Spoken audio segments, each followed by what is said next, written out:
we are holding this press conference also to highlight one of our committee, GMI's committee member, husband has been released after 7 years of detention.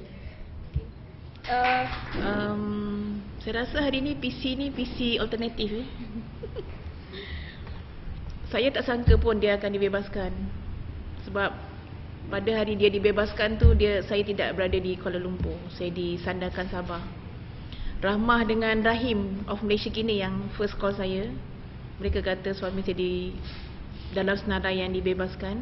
Saya tak percaya juga. Saya kata, Rahmah, you check lah. Tapi pukul 5 tu dia telefon, my husband telefon dekat depan pagar rumah. Dia kata, you kat mana ni? Kenapa pagar kunci? I'm so sorry, I kat Sabah. You pilih lah nak tidur rumah my sister ke nak pergi rumah your father. So dia pilih pergi rumah father dia. And the 2 policemen hantar dia dekat rumah bapak dia.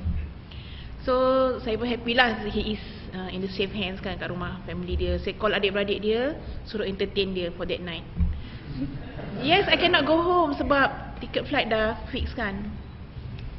Dan pada malam itu juga saya menerima beratus-ratus phone calls, SMS daripada seluruh rakyat Malaysia, daripada politician, ex-detainees. And bukan rakyat Malaysia saja, daripada banyak negara serata dunia. Afrika pun ada, Zimbabwe pun ada, saya tak tahu siapa yang hantar, tapi through SMS. Mereka kata tahniah, congratulations, dan saya sangat terharu dengan ucapan-ucapan tu kerana bagi saya seolah-olah bebasnya Mak Sar ni bukannya kegembiraan saya seorang, tetapi kegembiraan semua rakyat Malaysia dan semua aktivis anti-ISA yang selama ini menyokong GMI, yang selama ini sangat-sangat membenci Akta Zalim itu dan selama ini memang mahu melihat supaya ISA dimansuhkan. Jadi back to my husband story. Pada malam itu juga beberapa akhbar mainstream telah menghubungi saya untuk menginterview dia. Jadi saya suruh mereka pergi ke rumah bapa mentua saya lah dekat Kampung Pandan. Sebelum wartawan sampai, saya dah beritahu suami saya, pertama make sure you don't say thank you to the government. Sebab saya ni belum hilang lagi rasa susah 7 tahun membesarkan anak seorang, kemudian nak kena bercerita tentang ISA kepada orang ramai yang masih begitu ramai tidak faham tentang Akta Zalim ini. How I struggle throughout the years untuk memberitahu bahawa dia ditahan tanpa bicara. Don't say terima kasih pada government. Syukur pada Allah is enough. Jadi saya rehearse dia a few things. Kemudian malam itu Abah Utusan Malaysia, Berita Harian, Sinar datang ke rumah bapak dia dan interview dia lah. Mereka minta dia ambil gambar dalam keadaan happy, macam yang keluar dalam Utusan Malaysia semalam lah, nampak gembira. Walaupun sebenarnya dia tidak gembira lah. Dan bagi saya, perkara-perkara itu adalah satu perkara yang untuk menunjukkan bahawa mereka sangat bersyukur kepada kerajaan yang telah membebaskan menjelang Hari Raya. Tapi di masa yang sama, selepas diinterview oleh akhbar mainstream, suami saya bertanya kenapa Malaysia Kini Harakah tak interview dia. Dia kata dia bersedia nak cakap from his heart apa yang berlaku throughout his detention. Dan alhamdulillah pagi tadi baru dapat ada wakil Harakah interview dengan TV PAS dan dia meluahkan perasaan dia.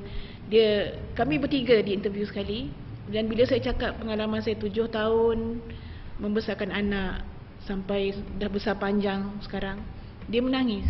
Suami saya menangis. Saya tak tahu dia begitu touch dengan cerita saya. Sedangkan cerita itu saya dah cerita selama 5-6 tahun lepas seluruh Malaysia dalam ceramah-ceramah.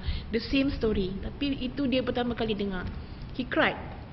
Sebab bagi dia, bila dia balik rumah malam tadi, last night, first time dia balik rumah lepas 7 tahun, dia nampak anak dia dah besar.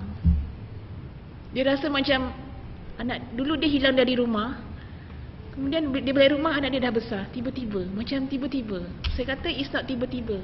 7 years. Memang dia menangis lah bila dia kata dia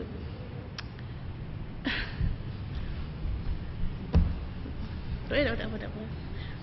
Bila dia kata dia tak dapat membesarkan anak dia, he miss all that lah. Sebab anak dia seorang. Kalau ramai mungkin the story is different lah. Dan pada hari ini juga pertama kali dia bercerita dengan jiran kami. Malam tadi dan malam semalam pertama kali dia nampak bintang after 7 years. Selama ni 7 tahun di Kemunting, di Bukit Aman, di mana-mana tempat di KL, tak pernah nampak bintang. Saya tak sangka sampai macam tu sekali.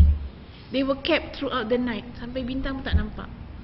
Jadi these are the things yang kita tidak pernah highlight pada rakyat, betapa teruknya orang yang ditahan bawah ICA, betapa teruknya mereka ni disimpan untuk mengesahkan bahawa mereka ni memang teroris di mana yang government sebut. Dan semasa sidang akhbar tadi juga suami saya menceritakan betapa panjangnya masa di camp, betapa lamanya, betapa setiap hari raya dia menunggu untuk dibebaskan, sebab setiap hari raya SB akan kata kamu akan bebas tak lama lagi. Sebenarnya dia tidak sangka pun hari ni raya ni akan bebas tau, dia tak sangka. Cuma dia mendapat hint bahawa dia mungkin akan keluar selepas himpunan Mansur baru ni. Selepas himpunan Mansur yang saya pun kena tahan, ramai kena tahan SB selalu jumpa dia dan tanya banyak tentang saya dan GMI. Ya, sampai mereka tanya, kalau Maksa, kalau saya keluarkan awak, adakah GMI akan dibubarkan? Macam tu sekali. Dan soalan tu banyak kali. Dan sebenarnya selepas himpunan Mansur tu tersangat jelas bahawa government memang terpaksa memikirkan tentang ICA ni, sama ada dia nak review, dia nak dengar cakap rakyat di Mansur ataupun do something. Memang terpaksa. Ini daripada dia lah, sebab SB tahu saya isterinya sebagai part of the GMI yang memang kita involve dalam himpunan tersebut. Jadi bagi saya sekarang, bila suami saya dibebaskan, the rejoice ataupun the joy of the release bukannya saya seorang, tapi share with rakyat Malaysia. Daripada SMS, calls yang saya terima tu, bukannya orang PAS ataupun orang PKL saja, DAP pun ada. Contohnya orang DAP pun ada, orang gerakan pun ada. Okay, Chinese, Indians, merentasi semua bangsa dan agama, semua mengatakan he deserve that sebab rakyat semua memang tak mahu pada ISA. Mereka kata memang betul Maksa dibebaskan bukan kerana macam Hishamuddin kata dia dah bertaubat, dia dah ikut pemulihan, tetapi ialah kerana desakan rakyat Malaysia. They have no choice. Sebab tu 5 orang dibebaskan, 4 orang ni dah tahu tau, 4 bulan yang lalu. Dan 3-4 hari yang sebelum ni 4 orang ni dah tahu. Contohnya kembar Kamil dengan Amir tu, dia dah tahu dia akan dibebaskan, tapi sebab silap alamat kerana KDN tu silap tulis, dia masih lagi disimpan. Itu je, cuma so stupid, dia silap alamat, dia terpaksa dihentikan dulu buat pembebasan. Dan saya tak tahu menau. If I knew that he's going to be released that Tuesday, I won't go to Sabah, I won't go to Sandakan. I will be at home, dress up beautifully and spread the house with the finest perfume, tunggu dekat pagar macam tu. Betul. Ya, kita nak tunggu dia, tapi sebab tak tahu, that is really to show memang Allah nak tunjuk inilah ISA. Dan kami pun tak tahu, suami saya pun tak tahu dia akan bebas, sebab SB tak ada kata hint apa. Tetapi yang jelasnya ialah the release is due from the pressure of the people. You kurus lah, kita orang semua gemuk-gemuk kat luar. Sebab bila orang interview dia kecil kat tengah-tengah, kita orang tepi-tepi besar, Suhaib dengan I kan. So tak apalah, yang penting dia sihat dan keep picking up lah. Dia pun tadi komplain, dia kata dia macam pening. Dia buka pintu rumah, dia tengok ni banyak benda dia pening lah, masuk bilik pening, macam banyak benda dia kena adjust ke maksudnya. Dia tak boleh luar kawasan. Kalau nak keluar daripada Ampang, dia kena minta izin 2 minggu awal.